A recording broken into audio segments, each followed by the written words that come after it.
Yo supongo que todos ustedes conocen Las Mil y una Noches, pues que es un libro universal que todo el mundo conoce, y Borges decía incluso, aunque no lo hayan leído, todo el mundo lo conoce. Por si acaso, para refrescarle la memoria, decirle que Las Mil y una Noches, como bien sabrán, es una colección de cuentos orientales de muy diverso origen, de Persia, de la India, de la China, etcétera, que se forja en el interior del mundo árabe y del mundo islámico también, y que se agrupan todos los cuentos en el interior de otro cuento, que es lo que se llama el cuento marco, y es la historia de Shahriyar, el rey de las Indias y de China, y Sherezade, que se ve obligada a contar cuentos todas las noches para mantenerse con vida. Pues bien, desde el siglo XVIII para esta parte, que entró el libro en la cultura europea occidental, que se tradujo al francés, Sherezade ha venido un símbolo, un mito moderno de las letras occidentales y también de las letras orientales. Y entonces yo les pregunto, ¿un mito, un símbolo de qué? Pues es un símbolo polivalente que tiene muchas lecturas. Por ejemplo, le voy a presentar las 4, así para ir entrando en calor, que a mí me parecen las más populares, conocidas, las asociaciones más frecuentes que se hacen con Sherezade. Por una parte, en la cultura popular se entiende a Sherezade como una representación del Oriente en general, ¿no? Y se asocia a Sherezade con todos esos tópicos, estereotipos, clichés del mundo oriental, pues como es, pongo ejemplos, pues lo mágico, las alfombras voladoras, Aladín en la cultura popular, lo sensual, muchas veces la imagen de la mujer de la danza del vientre, etcétera. Por otra parte, en el mundo de las artes y de las letras, se suele asociar a Sherezade con la figura de la narradora por excelencia, un símbolo del poder creativo, de la inspiración, de la imaginación. Desde la perspectiva, lo que se ha llamado las lecturas feministas, se asocia a Sherezade, se dice que es la libertadora de todas las mujeres, el símbolo de la mujer que se rebela contra el poder del hombre, y así se dice de Sherezade que es una feminista temprana, ¿no? Y por último, habría una lectura más general, yo se las presento así muy rápidamente, que sería ya un poco más, de forma abstracta, pues Sherezade como un símbolo de la lucha contra la opresión, de la palabra contra la barbarie o de la razón contra la injusticia. Pues bien, lo que me gustaría hacer en el tiempo que tengo, y que voy a intentar ser breve porque también pensando en los que vienen detrás mía y en ustedes para no cansarlo, y que me está diciendo Antonio que vaya rapidito, pues voy a intentar muy rápidamente hacer un repaso histórico desde el siglo XVIII para esta parte de cómo se forja el mito literario de Sherezade, porque es una forja realmente. El problema, o al menos yo lo enfoco así, es que no tenemos un texto de Las Mil y una Noches. No existe un volumen de Las Mil y una Noches, sino que es una creación literaria, y se ha dicho de hecho desde el mundo árabe, ayer hablaba con Emilio Ferrín sobre eso, que ni siquiera se considera para los árabes muchas veces literatura árabe, sino que se considera una creación occidental, una creación orientalista, del gusto de la época orientalista. Y de esto es un poco de lo que quería hablarle. Y de ahí también que vengan las diferentes interpretaciones que se le dan al mito. En fin, habría que partir del siglo XVIII, por cierto, voy a hacer una nota. Como verán, me voy a fijar en lo escrito, que es el tema que domino mejor. Habría otra faceta que sería ver Sherezade en los medios, en la publicidad, en la pintura, en las películas, etcétera. Pero eso lo dejo porque sería intentar abarcar demasiado, aunque por supuesto todo está relacionado. Bien, el manuscrito más antiguo que se conserva, la versión más antigua que conocemos de Sherezade, es del siglo XV. Y les voy a resumir un poquito la historia, muy resumida, más o menos vendría a ser como sigue. El rey Shahriyar ha llegado a la conclusión, por una serie de historias que voy a elidir para ir simplificando un poco, pues llega a la conclusión de que todas las mujeres son infieles. Y entonces él, para no sufrir el deshonor de las mujeres, decide que cada noche se va a esposar con una joven virgen a la que va a sacrificar, a ejecutar a la mañana siguiente. Y el texto original dice así, dice que esto sucede hasta que perecieron las jóvenes, sus madres se lamentaron y creció un clamor entre los padres y las madres, quienes se quejaron al Creador de los cielos y le pidieron ayuda. Y entonces aparece Sherezade, que es la hija del visir, que estaba precisamente encargado de ejecutar a las jóvenes a la mañana siguiente. Bueno, pues de Sherezade Se dice lo siguiente, se la describe así. Se dice, Sheresade había leído los libros de literatura, filosofía y medicina. Conocía la poesía de memoria. Había estudiado los libros de historia y sabía los dichos de los hombres y las máximas de los sabios y los reyes. Era además inteligente, sabia y refinada. Y entonces, contra la voluntad de su padre, Sheresade decide casarse con el rey para, dice el texto una vez más literalmente, salvar al pueblo de tales infortunios o morir como el resto. Ahora bien, su estratagema es la siguiente, que la conocerán muy bien. Pues la noche en que se casa con Shahriyar, hace llamar a su hermana, Dunyazad, su hermana menor, para despedirse de ella, pasar la noche con ella, y cuando ya se ha acostado con el rey, la hermana tiene el encargo de pedirle que le cuente un cuento, pues porque no puede dormir. Ella pide permiso al rey, el rey se lo concede y comienza a narrar una historia. Cuando llega la mañana, la noche, la historia está en el punto álgido, está todavía muy interesante, el rey quiere saber cómo termina la historia y entonces decide aplazar la ejecución hasta la noche siguiente, en que la historia vuelve a repetirse una y otra vez. Y se entiende que esto sucede durante 1001 noches. Aquí habría que hacer una pequeña aclaración sobre el número de las noches. 1001 es una expresión metafórica, o al menos así se entendió en origen, que quería decir simplemente muchas, muchísimas, o un número indefinido. Borges decía que 1000 era mucha, y 1001 era sumarle 1 a mucho, que era el infinito, ¿no? Bueno, es en el siglo XVIII cuando se entiende, por fin, ay, muchas gracias, que se entiende el número de las noches de manera literal. Y entonces se entiende que tiene que haber 1001 noches. Digo todo esto porque el manuscrito del siglo XV, que fue el que se tradujo por primera vez a lenguas europeas, estaba incompleto, llegaba solo hasta la noche 282. No sabemos cuántas noches faltaban, pero sabemos que seguramente no eran 1001. Y la historia de Sheresade también estaba incompleta, solo estaba el principio que yo les he narrado. Es en el siglo XVIII cuando Antoine Galland hace la primera traducción y la primera versión y hace un texto occidental de las 1001 noches, cuando se completa la historia de Sheresade y se le añade el final.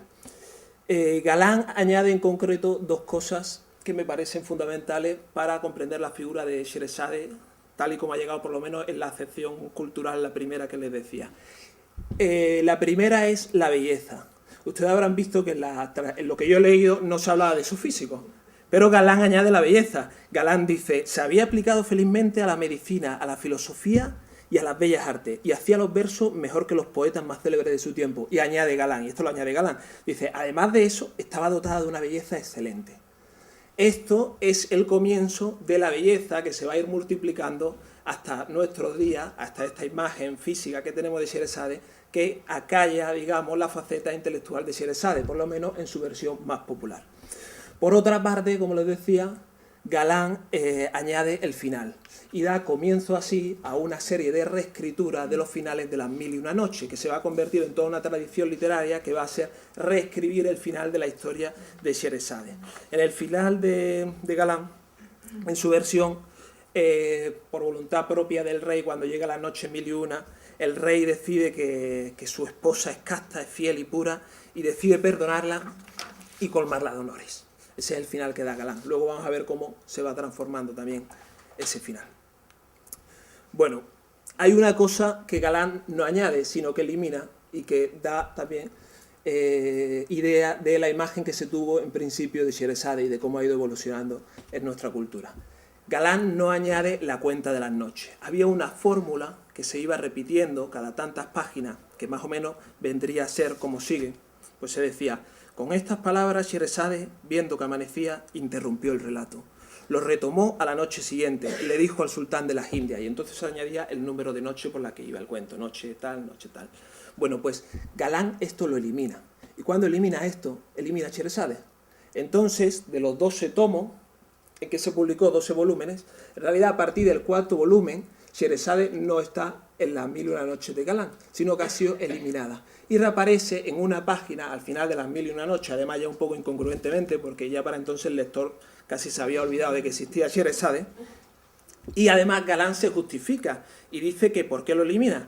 Y entonces él dice que es que no todos los árabes habían aprobado la forma que el autor le había dado al libro, y que una infinidad de árabes se han aburrido con sus repeticiones, que son verdaderamente muy inútiles. Son palabras textuales de Galán.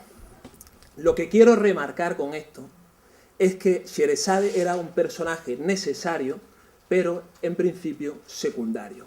Lo que al público occidental del siglo XVIII le interesaba eran las historias que contaba Sherezade, pero no verdaderamente ella. Y así, no se sorprendan ustedes que una de las primeras reversiones que se hizo de Las Mil y una Noches en el siglo XVIII era realmente una parodia, que lo que hacía era pues poner a Sherezade de charlatana, ¿no? Se metía con ella por su charlatanería, decía el texto. Estoy hablando de Antoine Hamilton. Bueno, en fin, de todas formas, el éxito de Galán, aquí, perdón que yo he pasado por las escenas un poco rápido, esto se lo he puesto para que vean un poco cómo se adapta el mundo árabe, digamos, el mundo oriental al gusto de la época, ¿no? Que, vamos, es que casi no necesita comentarios, ¿no? Eso de 1706, y ya es de una traducción inglesa, porque el éxito fue inmediato. Todavía no habían terminado de salir los tomos, ya se estaba publicando en otras lenguas Las Mil y una Noches. Esto es de 1840, es un retrato de Galán, porque sus traducciones se estuvieron reeditando y traduciendo a todas las lenguas europeas hasta principios del siglo XIX, hasta mitad del siglo XIX. Galán impuso una moda orientalista en Europa que alcanza su punto álgido con el romanticismo a mediados del siglo XIX. Y además el éxito del libro, que había pasado desapercibido y todavía pasa bastante desapercibido, de hecho, en el mundo árabe, se vio de todas formas reflejado en la cultura árabe, donde comenzaron a ponerse por escrito todas las versiones que habían pasado tradicionalmente oralmente, se empezaron a poner por escrito ya los manuscritos de las diferentes versiones de otros cuentos, y se fue ampliando el corpus, hasta que al principio del siglo XIX se van publicando ya las primeras versiones árabes de Las Mil y una Noches, que cada una difiere. Todo esto nos interesa porque yo lo que quiero mostrarles es cómo va difiriendo la historia de Sherezade. Entonces, los finales de esas ediciones, cada uno es diferente. En uno de ellos, por ejemplo, al final Sherezade tiene un hijo, en otro se resalta más su belleza, en otro ella es a través de la inteligencia que impone, a través de una historia que le cuenta al rey, le cuenta su propia historia. Entonces es una historia que el rey se ve reflejado en la historia que Sherezade le cuenta, y entonces se da cuenta de lo que ha hecho y se arrepiente. La de Richard Barton, por ejemplo, que es una de las más famosas, corona una tríada de traducciones inglesas del siglo XIX, pues es el final más popular, que si ustedes conocen Las Mil y una Noches, sea seguramente el que conoce. En la noche 1001 ella le pide un don, después de haber tenido ya, de haberle contado mil y una historia, le dice, bueno, a ver si puedes concederme un don. Y él le dice, sí, yo te lo concedo. Ella hace venir a sus 3 hijos que ha tenido con él durante esos 1001 días, dice el texto que uno viene andando, otro a gata y otro aún en lactante. Se los presenta al rey y le dice, bueno, para que estos niños no se queden huérfanos, perdóname la vida. Y entonces él se arrepiente, se da cuenta de la inteligencia de Sherezade, la perdona, la colma una vez más de honores, hace casar a su hermano con la hermana de Sherezade, con Dunyazad, y además hace poner la historia de Las Mil y una Noches por escrito.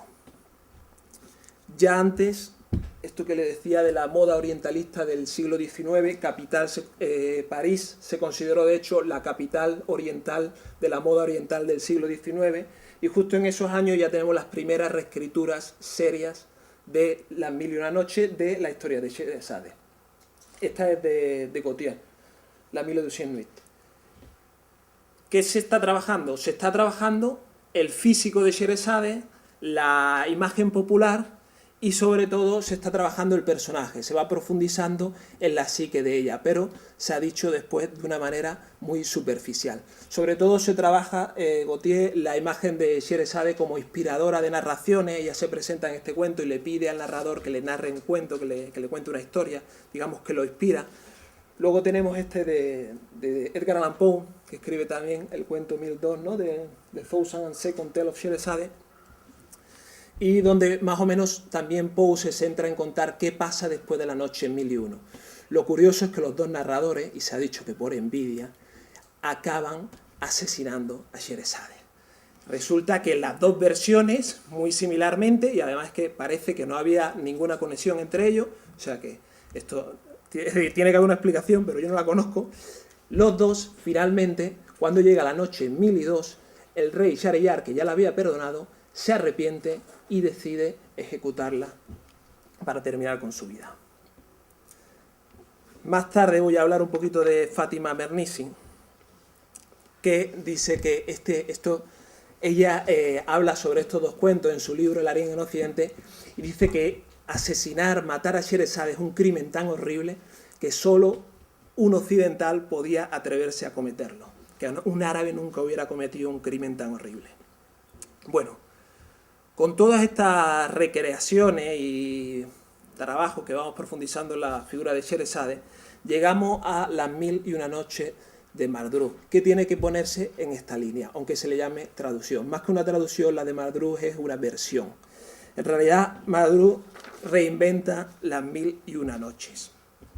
Veréis, él se empeñó en sostener, y no solo en el prólogo de su libro, sino en una larga disputa académica que se produjo en las revistas con arabistas, que su versión era completa y fidelísima al texto árabe. Sostuvo primero que solo se había basado en manuscritos árabes originales y que había traducido literalmente. Pero cuando se le achacó que no existían los manuscritos y que él había utilizado, dijo que usaba un manuscrito del siglo XVII que solo tenía él. Bueno, pues todo mentira. Los eruditos de las noches han demostrado exhaustivamente que Mardrus añade, rehace, inventa y modifica las 1001 noches y crea una Sherezade diferente. Mardrus hace de la historia de Sherezade una auténtica novela psicológica. Es que donde en otras partes solo se encontraban esos pequeños añadidos de termina la noche tal, comienza la noche tal, ustedes cogen la edición de Mardrus y encuentran auténticos diálogos entre el rey Sherezade y Dunyazad. Además, Mardrus reordenó los cuentos de forma que parecía que había un orden progresivo para ir, enseñándole al rey de forma progresiva, ¿no? Crea un manual de reyes, se ha dicho. Bueno, pues el éxito de Mardrus fue también espectacular. Fue solo comparable al éxito de Galán. Aquí en España, por ejemplo, la primera versión que tenemos... Por cierto, otra cosa que se me ha pasado. Mardrus además puso el énfasis una vez más en lo físico, en lo sensual, en los senos. Y así esta portada es del 2006, que esto es lo que vende Mardrus todavía, que es esta imagen de Sherezade más popular que sale en pelota en el mundo oriental, que por supuesto es una creación occidental desde el punto de vista orientalista. En España lo mismo. Esta es la versión de Blasco Ibáñez, que es una traducción de la de Mardrus, y que se siguió poniendo el énfasis una vez más en lo mismo. El éxito, como decía, fue monumental. Estos son los famosos ballets rusos que hicieron las coreografías de Sherezade, que por cierto el nombre lo puso Rimsky-Korsakov porque decía que el nombre de Sherezade inspiraba a todos los lectores, a todos los occidentales, un esplendor oriental. Pues bien, luego Diaghilev hizo las coreografías famosas que llegaron a Francia, que se repartieron por toda Europa y que influyeron tanto en el cine y que es una imagen que todavía nos llega hasta hoy del Oriente y de Sherezade en particular.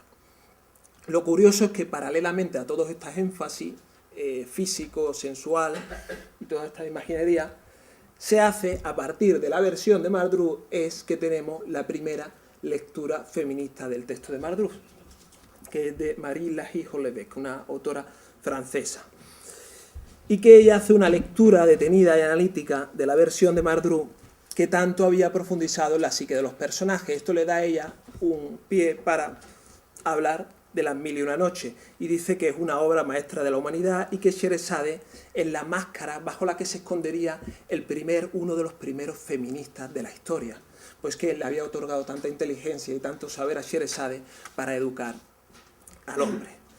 Además, Marie Lahy-Hollebeck, que interpreta Las 1001 noches como un manual de educación de reyes, una apología de la mujer y un arte de amar. Y concluye la autora: los resultados de la educación del hombre, se lo he puesto ahí, por la mujer es el progreso. Pues bien, la tesis es muy seductora, pero se criticó muchísimo de parte de los arabistas y de los filólogos, porque ella la defendió con un montón de citas literales, pero de la obra de Madruz, citas que no están ni en los manuscritos ni en las ediciones árabes. Y además ella pone de relieve el orden progresivo, la enseñanza que se le daba al rey, cuando precisamente eso era parte de obra del genio de Madruz. Vamos, que es que se ha dicho de hecho que ella rinde un homenaje al genio creativo de Madruz, pero inconscientemente. De todas formas, yo creo que no hay que ser tan negativo como lo han sido algunos arabistas, y hay que tener en cuenta que la obra de Lahi Holebek deviene profética, porque ella abre la vía a las lecturas feministas que se van a prolongar en las obras ya, en las ediciones árabes y en el resto de traducciones europeas. Y yo creo que esto es un logro porque la primera que lo hace es ella y abre esa vía, esas interpretaciones. Que pasan además del mundo, como antes había pasado el éxito de las Mil y una noches, había pasado de Occidente a Oriente, y ahora este tipo de lecturas pasa de Occidente a Oriente, donde finalmente ya en Fátima Bernisi vamos a ver cómo se hace de Sherezade la representante del poder político de la mujer en el mundo árabe. Bueno, voy a saltar un poquito. Aquí habría que hablar en el siglo XX de muchísimas reescrituras. Yo quería nombrar, por ejemplo, a Vargas Llosa, premio Nobel que todo el mundo conoce. Vargas Llosa escribió Las Mil Noches y una Noche, donde yo creo que es heredero inconscientemente de esa lectura feminista primera que hace de Sherezade una educadora del bárbaro, dice Vargas Llosa literalmente. Es una obra de teatro que, por cierto, se representó en Sevilla hace unos 4 o 5 años. Después ya en el siglo XX tenemos también la reescritura de la historia de Sherezade feminista, donde ya Sherezade, por supuesto, no muere, sino todo lo contrario. El rey sigue siendo un bárbaro, más que nunca, un cruel que ni siquiera se puede educar, y tenemos incluso un caso de una reescritura donde Sherezade es ella misma quien pone por escrito la historia. Dice, bueno, pues, ¿qué iba a ser una mujer tan inteligente después de ser liberada? Dice, puedes poner por escrito su propia historia. Lo que me interesa resaltar, sobre todo, es que hay una serie de lecturas feministas, y que para mí ahí está el mérito de estas lecturas, que vuelven a los textos árabes originales. Pues yo, como soy filólogo, me parece que eso es algo muy importante, que es volver a qué dice el texto. Si vamos a hacer una lectura de Sherezade y la vamos a interpretar como una figura árabe en el mundo árabe, pues tendremos que ir a los textos árabes. Y desde aquí habría que nombrar a varias autoras, pero yo en concreto les voy a nombrar solo a Fátima Bernisi, que es quizá quien representa esta vertiente de una forma más asequible al gran público. En su libro El harén en Occidente, aunque ella en otros libros también ha hablado del tema. Entonces, lo que ella propone en concreto es una vuelta al texto original árabe y a su contexto histórico y cultural, para desde ahí explicarnos en qué consiste el mérito, el logro concreto de Sherezade. Y entonces, volviendo al manuscrito del siglo XV, que yo les nombraba al principio, ella dice, lo que plantea el texto en el original es una lucha política. Es que el orden se había roto porque el rey estaba asesinando a las hijas de todas las familias nobles, y entonces se produce el caos político. Y lo que Sherezade hace es reorganizar, reordenar la sociedad. Es una luchadora política.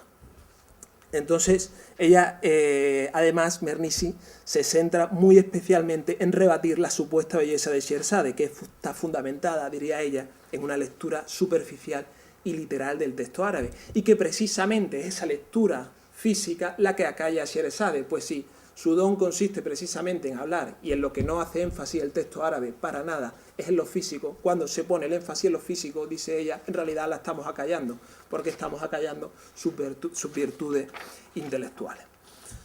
Bueno, voy a ir terminando, como les he dicho que iba a ser breve, para que vean que las posibilidades que ofrece el mito, y para plantearles un poquito de polémica también, ahora les voy a presentar, y también desde la óptica feminista y desde el mundo árabe, esta mujer que ha cometido ese crimen tan horrible que decía Fátima Bernisi, que es matar a Sherezade, y que ella decía que ningún árabe se había atrevido a cometerlo jamás.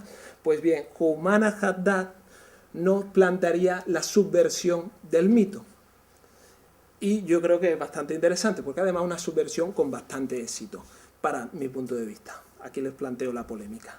¿Qué dice ella? Dice, bueno, es que Sherazade en realidad no es una rebelde y una luchadora. Ella dice, no, Sherazade en realidad es una sobornadora.